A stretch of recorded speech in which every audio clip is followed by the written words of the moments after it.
Recent డేస్‌లో millets ఎంత trend అయ్యాయో మీ అందరికీ తెలుసు. మిల్లెట్స్‌తో బ్రేక్‌ఫాస్ట్, దోస, ఇడ్లీ అని బాగా వైరల్ అయిపోయాయి.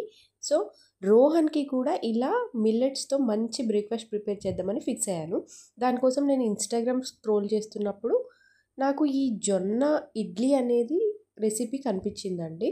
నేను జనరల్‌గా జొన్నలతో రోహన్‌కి గట్టకని ఉంటుంది. అది ప్రిపేర్ చేసి పెట్టేదాన్ని. ఇదేదో ఇడ్లీ రెసిపీ అంట. సరే హెల్తీ కదా అని ట్రై చేశాను.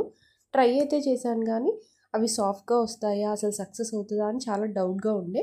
కానీ నేను కూడా తిన్నానండి. నిజంగా ట్రస్ట్ మీ చాలా సాఫ్ట్‌గా ఉన్నాయి. సాఫ్ట్‌తో పాటు చాలా టేస్టీ కూడా ఉన్నాయి.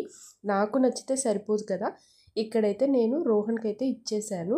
చూద్దాం వాడు తిని వాడికి నచ్చితేనే నాకు సాటిస్ఫాక్షన్. రోహన్ అయితే తింటున్నాడు. అడిగి చూద్దాం. రోహన్ ఎలా అనిపించిందమ్మా నీకు ఇడ్లీ? చూద్దాం రోహన్ ఏం చెప్తాడో. వాడికైతే నచ్చిందని అనిపిస్తుంది. Let's see. ఓకే. సూపర్ ఉందనైతే చెప్పాడు. సో, మీరు కూడా మీ పిల్లలకి ఒకసారి ఈ జొన్న ఇడ్లీ అనేది ట్రై చేసి పెట్టండి. ఫైబర్ రిచ్ ఫుడ్ ఇది.